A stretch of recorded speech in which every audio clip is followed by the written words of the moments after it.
Good morning, everybody, and welcome to our webinar today, Making Smarter Data Investments in 2016.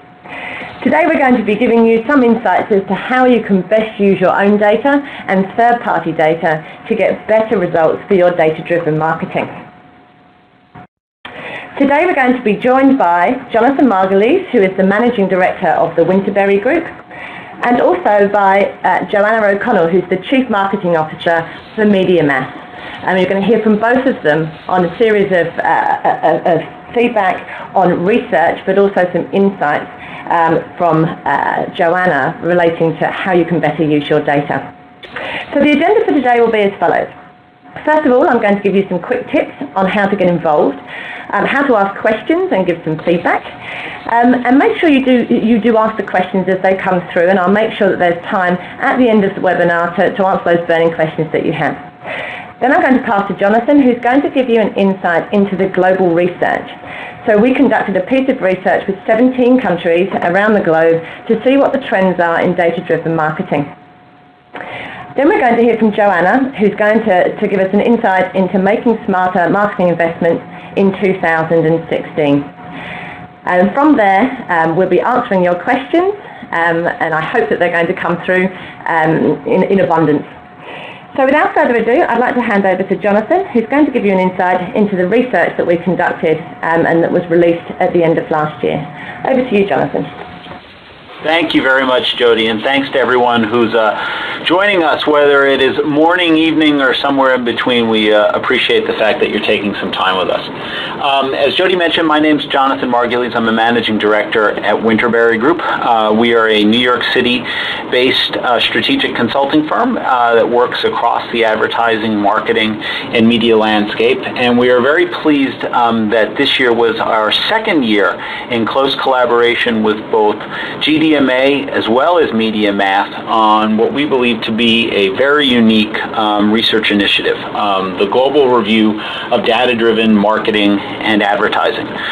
This project was really the genesis of a lot of industry conversation that's been happening really around the globe for a number of years about the state of both research, thought leadership, and general understanding of what's happening with respect to data and the practice of data-driven marketing and advertising all around the world. Essentially, practitioners have been asking us through their respective trade associations if we could help them establish a better understanding of what constitutes best practices when it comes to data and help them provide for some benchmarking so that they can understand where their own practices sit with respect to their global peers and how they should be thinking about their respective investments and forward opportunities so that they can make the decisions that better suit their businesses going down the road. Through the partnership, a very unique partnership of trade associations in each of 17 different countries, what we sought out to do first in 2014 and again last year was to build this understanding, to put a stake in the ground, if you will, with respect to how the practice of data-driven marketing and advertising are practiced today and what practitioners think is going to be necessary in order for them to achieve transformative change and growth in those practices in the years that follow. Our panel, as I said, across each of 17 different countries, it included nearly 3,000 highly experienced practitioners, folks who describe themselves as marketers or advertisers, folks who describe themselves as service providers, including agencies that support the marketing practice, people who are publishers, media sellers, and otherwise occupy, if you will, the supply side of the advertising world, and then a wide variety of other panelists who come either from the world of technology, research, consulting, and other disciplines connected to data-driven marketing and advertising. Again, this panel spanned the entirety of our 17-nation panel and a wide range of different practitioner types. What we asked them through a rather extensive survey that we deployed in July and August of 2015 was to take a step back and assess their own practices, the way that they leverage data, their own sense of their own sophistication, the gaps that they're struggling with as they go about harnessing data and deploying it to their marketing efforts. And what they see is both the future opportunities surrounding their practice, but also the highest priorities, needs, and investment requirements that their business contending with as they think about how that practice is going to evolve in the future. Now, the report that this research effort generated was something approximating 250 pages in length when we divided all the data across each of our 17 markets. So I certainly won't have time to delve into many of the details right now. But in terms of laying the foundation for understanding how data is being used by progressive marketers today, data of different types, we thought it would be enormously helpful to stop for a moment and review at least some of the high-level findings so that you get a sense of exactly how data is being deployed today and what some of those overarching priorities are all around the world.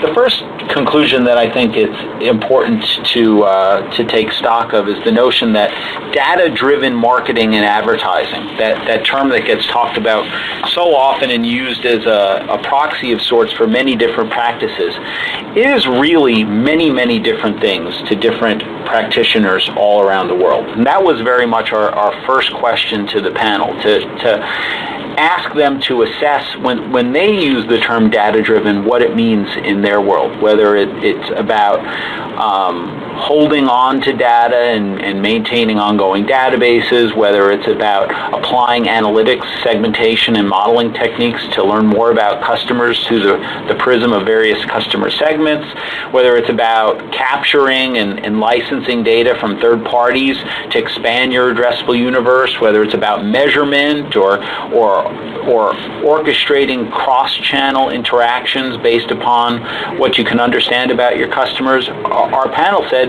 in short, that it was all these things, and that on a global basis, data-driven marketing really can take many different forms.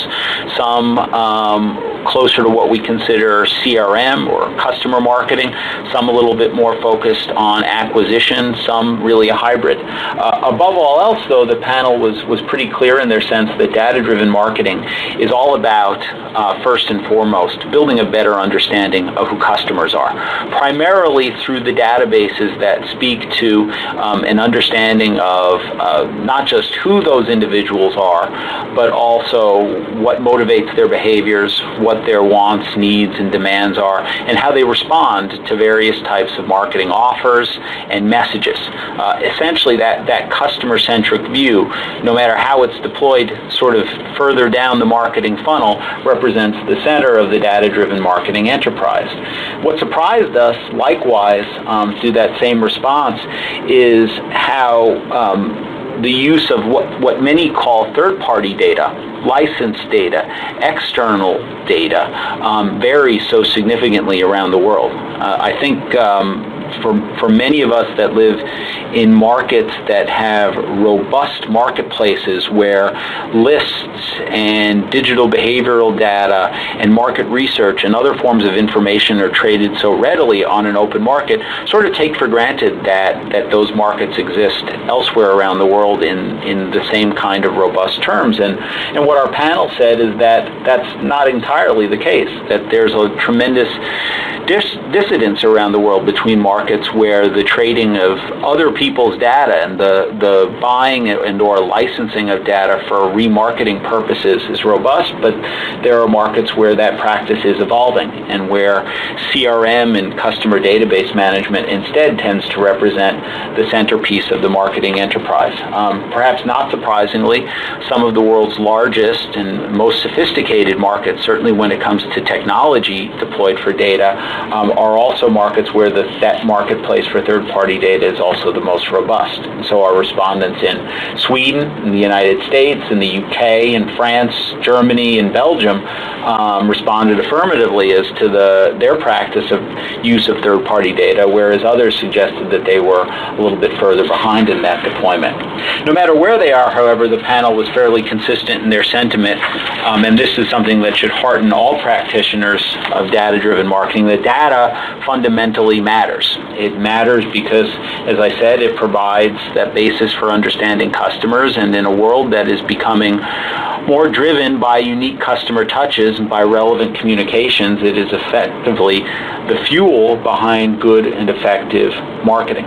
And so not just do we see a similar sentiment and a similar enthusiasm for the value of data year over year, and once again, this is our second year of research, so we have at least a little bit of historical data to use for benchmarking how our industry is changing, but we can see that that sentiment is growing more enthusiastic. 81% of our global panel believes that data is very important or critical this year versus a similar number, but slightly lower, who felt the same way last year.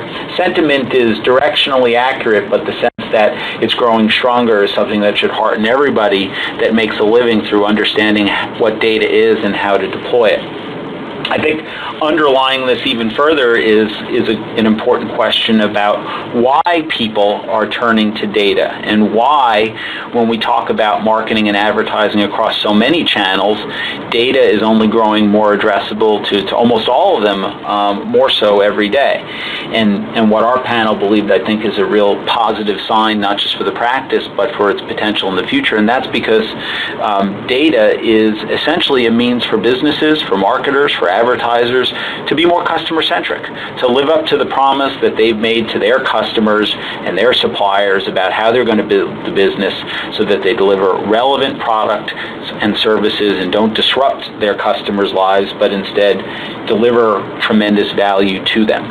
Above all other alternatives, that was the strongest response when we asked our panel what's driving their investments in data-driven marketing. I think a lot of folks would look at this the same way we did, and at least for a moment consider this sort of counterintuitive, because we tend to spend a lot of time thinking about data-driven marketing as something that's about being more efficient, maybe even being more effective, about improving our performance from yesterday to what we're planning on tomorrow. And certainly all of those are good reasons to invest in data and to shift budget from other marketing approaches, but I think the sense that even those very compelling reasons sort of pale in comparison to the potential that is doing marketing on the terms of the customer and being aware of and responsive to their needs is a really powerful theme, and one that should not just help power our investment decisions going forward, but is a good message to bring back to our markets,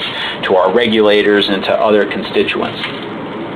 Not surprisingly, along with that, the data-driven marketing and advertising economy, the industries that support the collection and responsible use of data are continuing to thrive.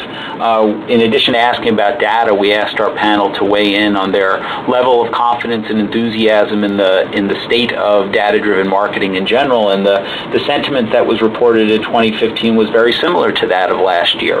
Roughly 3/4 of the total panel are confident in the direction of the industry as a whole.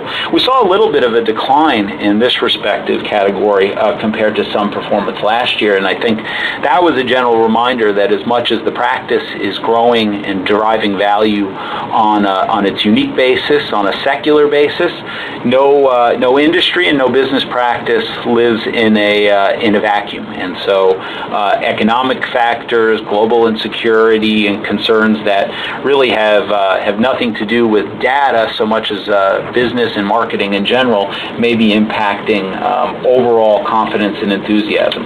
Nevertheless, the numbers are roughly the same, and they paint the picture of an industry that is very bullish on its own prospects and its own ability to play a pivotal central role in marketing execution going down the road.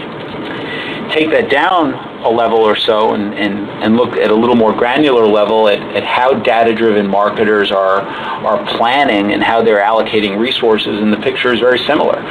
Spending on data-driven channels, and here we ask, specifically for marketers to draw a distinction between data-driven channels and the mass or the generic channels that are less driven by customer insight, continues to grow at a rapid pace, both between 2014 and 2015, and as marketers look out at the next year and anticipate how their budgets are shaping up.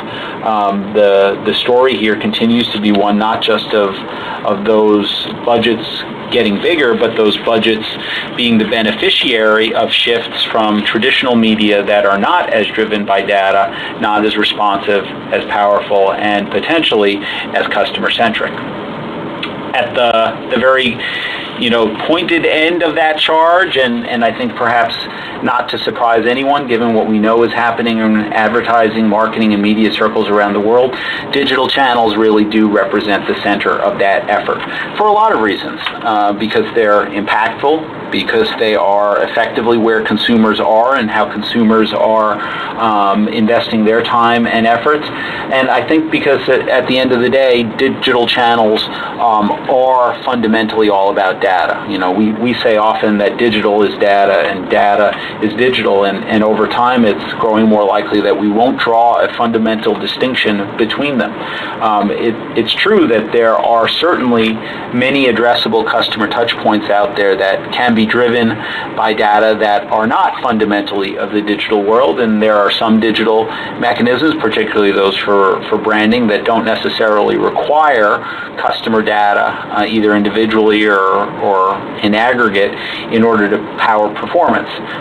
But over time, these disciplines are converging more and more. And so it's entirely conceivable that in the future, just as marketers, here through this data tell us they're continuing to accelerate their spend on digital channels first and foremost, it's entirely possible that we'll see this impact shift to all sorts of other channels as marketers work through various use cases and build the infrastructure that allows for an understanding of who consumers are across various marketing touch points. I suspect we'll have a little bit more to say about that later in this webinar. Finally, to sort of put a bow on this fairly large amount of data in a short period of time, we asked our panel to weigh in a bit on what they need to succeed and what ultimately is going to unlock more value for them and their initiatives as they think about what the future holds. Channels are important, and getting access to more data is certainly important, but I think the age-old concern around what stands in the way of more value in advertising and marketing continues to represent a challenge for marketers today, and that is that campaign measurement and attribution. How well did my programs perform? How well did those investments, those budgets, deliver value for us over the long term is a question that has challenged marketers for decades, if not longer than that, and it is an even bigger problem today in a world where the number of channels are proliferating, the data sources are proliferating, and the challenge is now not just how well did these investments pay back, what is the return on investment, but can I develop an understanding of how they pay back when a consumer is someone I don't just recognize across one channel, but I understand interacts with my business through multiple channels. Data provides that mechanism, and what our marketer and advertiser panelists have told us is that the next frontier in marketing really is all about building a better understanding in that regard and then using that insight to help engineer future campaigns so that they deliver the greatest value across the most impactful touch points. So that's just a small amount of insight from our report. There's much more to be had through both GDMA as well as MediaMath. I'll allow them to share details later on, but for now I'm gonna pass back to Jody for the rest of the content. Thank you so much, Jonathan. I think that was a really fantastic insight as to where we are around the world in terms of data-driven marketing and the areas that businesses need to be focusing on. If any of you do have questions, then feel free to type them into the pane to the left of your screen, and I'll make sure that I get to those questions, and we can grill Jonathan a little bit later on in the webinar. And also, you can download the report from the GDMA website. But for now, I'd like to pass over to Joanna OConnell, who is the CMO of MediaMath. And Joanna's going to take us through her thoughts on looking at both first-party data and third-party data, and what businesses can be doing to get a better return from their data, but also to make sure that they are delivering on the customer expectation. So over to you, Joanna. Thank you so much, Jody. Really appreciate being a part of this webinar. Found the presentation from Jonathan absolutely fascinating, and I think some of the key themes that emerged during that presentation will likely, you will see again, they will reemerge in my slides. So let's hop in. So I think it's fairly clear at this point to anyone who is in a marketing role that marketers truly do want to be relevant to the prospects and customers out in the ecosystem with whom they are trying to connect. But the question is how. They are faced with massive complexity in terms of consumer behavior, whether that is in the channels or formats or devices across which consumers are interacting, or whether it is finding them in environments where cookies don't go. So really it is a struggle for marketers to connect the dots across channels and touch points. And of course, if it's not clear by now, we really believe at MediaMath that smart use of data is the key. I should have mentioned at the beginning that our focus from the beginning, from the inception of the company 9 years ago, was to empower marketers and their agencies to make intelligent, real-time, data-driven decisions using empowering technology. And so, of course, from our standpoint, smart use of data is the key to customer centricity. So we're going to take you through sort of 5 key steps that you want to go through to get just a little bit closer to that nirvana of customer-centric marketing. First is getting your first-party data in order. Second is augmenting it with the right data partnerships. Third is making sense of all that data and centralizing it in a way that helps you unify the view of users. Fourth is activating those audiences across channels once you've built them. And fifth is measuring performance effectively. So again, I think you'll see some themes here that I think move in lockstep with what Jonathan presented. So first and foremost, there is enormous value in your first-party data. First and foremost, it is free for all intents and purposes. It is yours, therefore also proprietary, i.e. it belongs to you. It is, in all likelihood, significantly cleaner and more accurate than data that you as an organization have not had an opportunity to build and or vet. So just a few reasons why first-party data has so much value.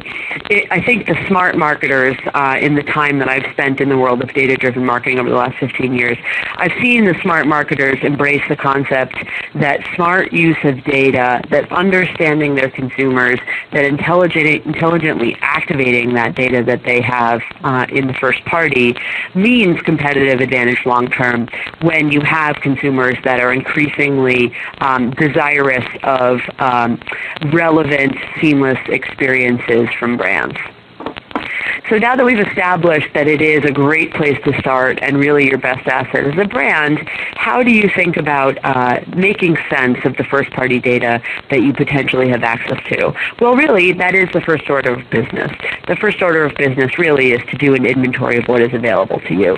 Kind of easiest place to start is with your digital first-party data assets.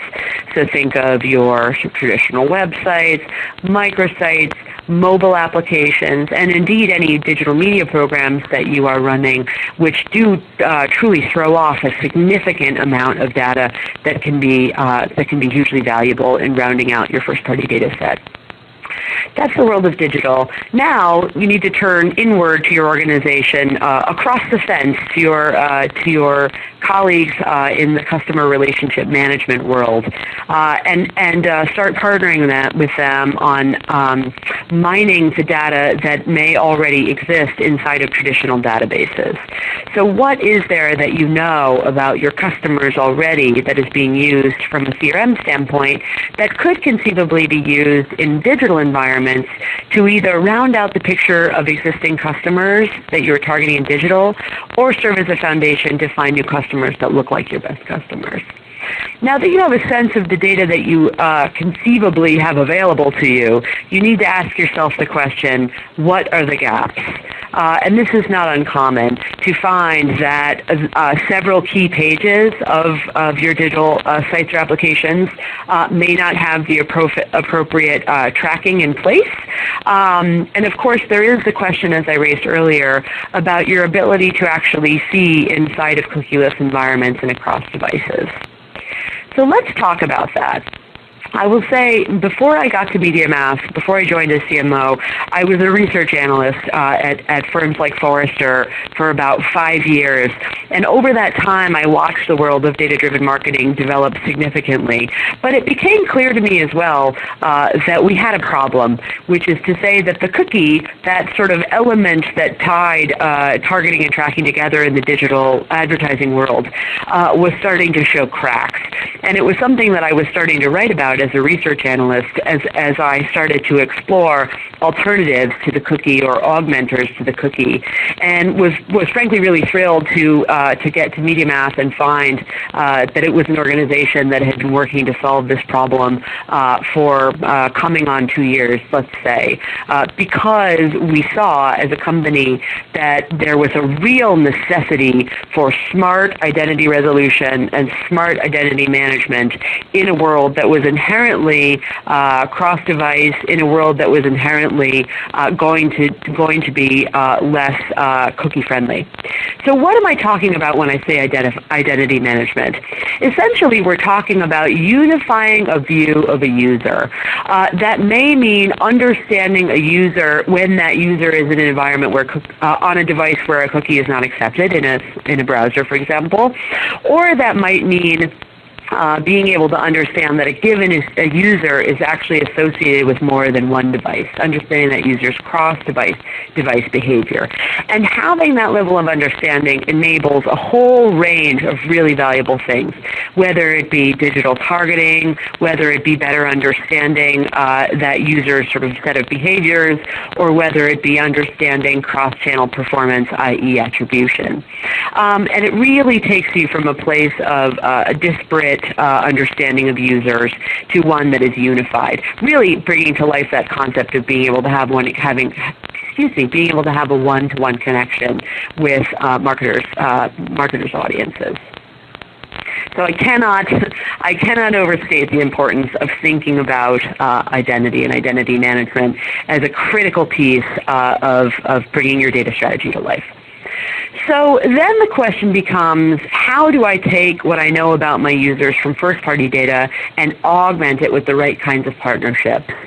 It may be that you have relationships with publishers, for example, or other suppliers of media that offer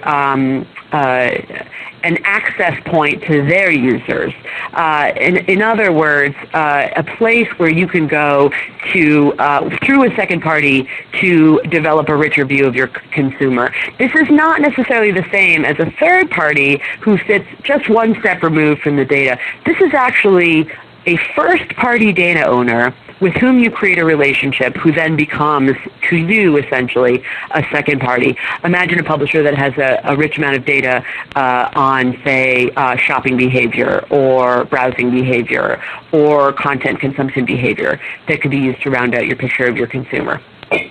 Beyond that, you enter the world of third-party, and of course there are a wide range of third-party data vendors that are available to you. Certainly, we have relationships with many that can offer things like behavioral and intent data to create really a more significant opportunity to know and target audiences in unique or complementary ways. So you can imagine this could take the form of rounding out your view of your existing customers. So you understand, how your consumers behave on your own digital properties through your first-party data. You may understand some of their transactional attributes as a result of data that's in, for example, a CRM database, how do you understand that consumer in a more broad-based way, that customer in a more broad-based way? And of course, you can also use it to go beyond sort of traditional remarketing to find new customers that look like your best customers through things like lookalike modeling, where that first-party data is enriched with other forms of data to essentially create a view of folks that look like the folks that you want. So you've got data available to you. You know that there's likely value in taking that data and bringing it to life to help enrich your view either of your current customers or prospects. The question is, how do you organize it? When I worked earlier in my career as a digital media planner at a digital agency, it was not uncommon for me to be buying audiences. What I didn't really understand at the time or have the mechanism to control at the time was how to take those disparate audiences and understand them essentially as unduplicated segments, or even better, kind of users that I wanted to be able to have a conversation with on behalf of my client. That really was because I did not have any unifying way to bring those disparate data sets together and turn them into singular audiences. Enter the data management platform from stage right. This maybe is a term that folks have heard or are familiar with. The concept essentially is about taking disparate data sets and unifying them and making them actionable. So step one essentially is bringing in data from a range of different sources and normalizing that data. Step two is essentially taking that data and building audiences from that data. And then step three is actually bringing that data to life through activating those audiences. So again, that's the concept of DMP. And here's where it gets interesting. It allows you to create some really cool segmentation that aligns to your particular business needs, whether that be something like high-value customers who shop 2 or 3 times a month with a high spend per transaction. Maybe it's former customers that have not purchased in the last 12 months or low-frequency customers. You can imagine creating a strategy then that allows you to be able to speak to these different segments differently in the message that you provide. You could imagine to high-value customers, it may be something related to rewards for loyalty or upselling on sort of more luxury items. You could imagine that for former customers, it may be the kind of message that is luring them back and getting them back into the fold. And for low-frequency customers, you can imagine creating some urgency around a specific product set that maybe would encourage them to buy more frequently than just once a month. So this is where segmentation becomes really powerful, and where we go from data to connecting with consumer and giving that consumer what that consumer is really interested in from you as a brand. So, taking it even further, you can imagine it actually also could allow you to understand how a user changes state over time. It might be that at 8 a.m. that user is only browsing a particular item. It might be that at 12:30 p.m. that user is starting to visit the desktop and do a little bit more research. It might be that in the evening that user goes and purchases purchases a product. That data then gets shared, where by 9:45 p.m. the system intelligently understands all of those interactions and can make sure that whatever experience that user has with the brand is relevant based on all of those interactions that the user has had with the brand. This is relatively sophisticated stuff that we're talking about at this point when we're talking about being responsive to a user's changing state over time.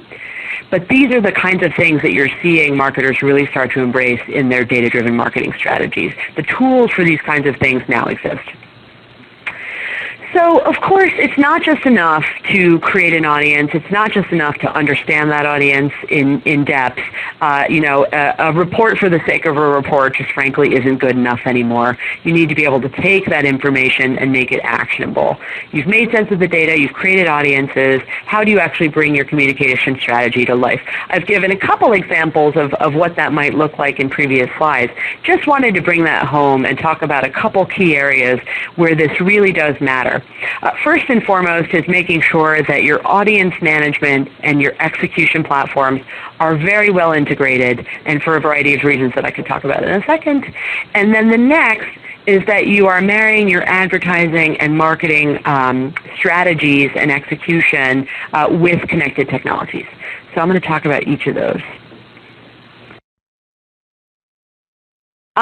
So let's start by talking about the integrated audience management and execution piece. So what is the value of having your audience management and execution deeply, deeply integrated, in fact, ideally architected in a way that they are totally seamless with one another? Well, first and foremost, it allows you to instantly activate your audiences and media across a range of channels and devices all in one place, rather than requiring multiple systems. It, of course, then, by extension, allows you to more effectively unify your marketing efforts and reduce operational costs by using a single workflow across data and media. And it also, again, because of sort of technically technically the benefits that come from integration, it allows you to engage, convert, and retain your customers right on time without things like syncing delays when those systems are architected in a way that they are seamlessly integrated. So that really is speaking to the strong need for audience, platform, and media execution to essentially be one and the same. And here are just a couple examples of what you can do when you have that kind of platform. So it allows you to up your game in your retargeting, knowing that a user is both a frequent shoe buyer and jeans buyer segment, allows you to actually send that recent shoe buyer with jeans media because you have those data sets integrated with your execution platform. It allows you to do more intelligent online and offline attribution. So imagine a user buys an item that he browsed online in store. The offline CRM data is passed so that he actually moves, and he moves appropriately from recent user site visits segment to recent retail purchases segment. It also allows for custom modeling to come to life in a media environment. So imagine a user is a frequent shoes and high-end apparel buyer. Imagine being able to target a wide user pool with similar interests and behaviors across hundreds of sites to optimize reach and frequency, essentially bringing your lookalike modeling to life in a media environment. Just a couple of examples, just a quick example on this one, and I'll give an example on the AdTech MarTech Convergence. So this was a domain marketplace client of ours that was interested in boosting net new revenue by driving small business owners to that domain marketplace's e-commerce site, and they did it through online display advertising. By using an integrated DMP and DSP, so again that is the audience management platform and the execution platform, they were able to define recency and frequency remarketing buckets that adaptively understood how users change over time. With segments including cart abandoners, where a user visited the site and carted but didn't convert, and frequent cart visitors, where they visited the cart 3 or more times over the past 12 hours and did not convert. So by using that level of intelligence, we were able to drive 72% greater return on ad spend with a 47% more efficient CPA on average. So there's a perfect example of using data intelligently in a media execution environment to understand user state change over time, use that information to drive true business outcomes for this marketer. We're also seeing an enormous push, sort of finally in my mind as a research analyst, former research analyst, toward marrying advertising efforts with marketing efforts. So you can imagine paid media in digital environments and owned media such as email. We're starting to see the technologies that power those originally very separate worlds. We're starting to see those two technology worlds collide, and certainly we at MediaMath believe we're on the forefront of that change, working with the tech giants in the space on the marketing technology side, like Oracle and IBM, to collectively power our marketing clients' marriage of advertising and marketing. And so why? Why does that matter? Well, first and foremost, it allows you to deliver more personalized content across all addressable media rather than just some channels like display in a consumer's purchase lifecycle. It allows you to actually take owned channels like your website and think about them more intelligently as a way to inform what happens in your paid media, almost as an extension of owned, essentially turning your own channel like a website into a paid media opportunity. And of course, it allows you to reduce media waste and optimize for cross-selling, simply because you have a better and more intelligent view of users and how you are communicating with them across paid and owned channels. So just a couple examples of what that could look like. You can imagine a promotional offer where a user arrives on a retail site and receives a free shipping offer that they don't act on, but then they receive an ad in a paid channel to essentially amplify the offer. You could imagine an event-triggered offer where a 15% discount offer is triggered by a customer's recent move and maximize the chances of that offer being converted on by amplifying through paid channels like display.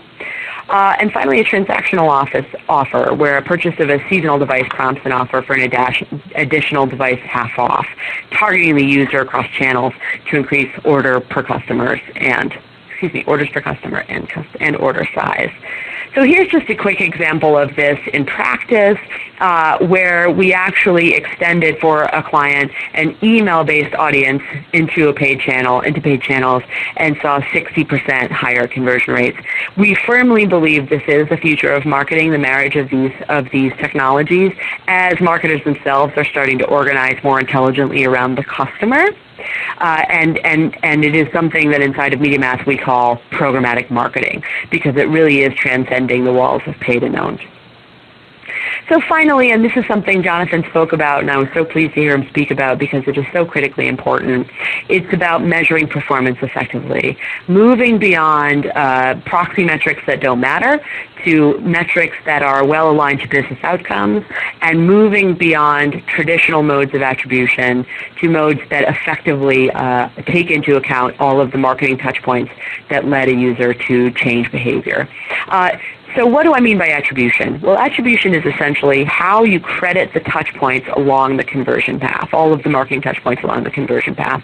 Traditional models are things like last click and last touch, where the last marketing touch point gets 100% of credit for that conversion. So you can imagine a world where a consumer sees a video ad, sees a display ad, logs into Google, travels to Google and clicks on a paid search ad.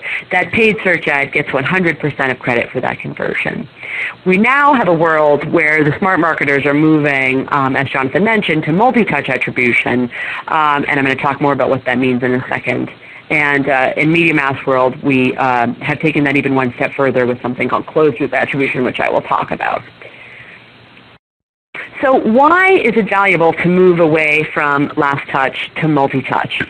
Well, first and foremost, it's about better understanding the true and comprehensive impact of your marketing, not just little pieces of your marketing.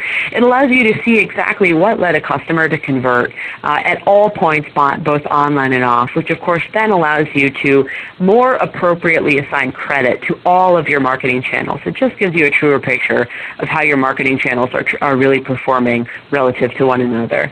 And what's really amazing is because we live now in a real-time world, we live in a programmatic world, using what MediaMath calls closed-loop attribution inside of our Terminal 1 platform, you are actually able to take the output of a multi-touch attribution exercise and make that immediately actionable in media. So it takes you from a multi-touch attribution exercise as a reporting exercise to one where you can make real-time changes in your media, whether it's mix, whether it's on a given publisher, whether it's across placements or strategies, based on what's working and what's not. And that helps us cross this previously uncrossable chasm between reporting, understanding what's happening, and execution, taking action on what's happening. And it's something that MediaMath feels very excited about. So that's it for me. I hope I didn't go on too long, but I appreciate, again, being allowed to participate in this. Thank you so much. I think I'm handing it back to Jody. You are. Thank you so much, Joanna. That was a fascinating insight as to where we should be getting to with our data-driven marketing, and I think we've probably inspired a lot of people on the line today as to what's possible. I'm going to open up for questions, so if you do have a question, please type that into the left-hand side and I'll make sure we get to that. And whilst we're doing that, there's a quick poll that we can, I'd ask you all to participate in, that's just really trying to understand what level you're currently you're doing integrated audience management and execution. So if you can just, I'm going to put the poll up now, and if you can respond to that whilst we're gathering the questions together. Jonathan, whilst we're doing that, I'm going to ask you a couple of questions around the research, and particularly if you've seen any differences between the previous research in 2013 and the research that was done in 2014, and whether there are areas that data-driven marketers are really focusing on and getting better at as we're kind of moving down this path of becoming more data-driven. Was there anything stand out for you there?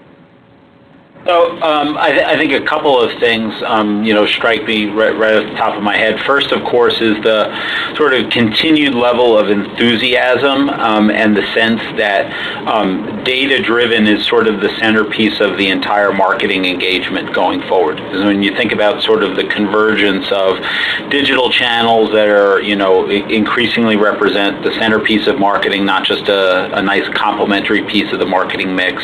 You think about the growing prominence of big data and the fact that more organizations are hearing about big data, more CEOs are asking, their teams, what's our big data strategy?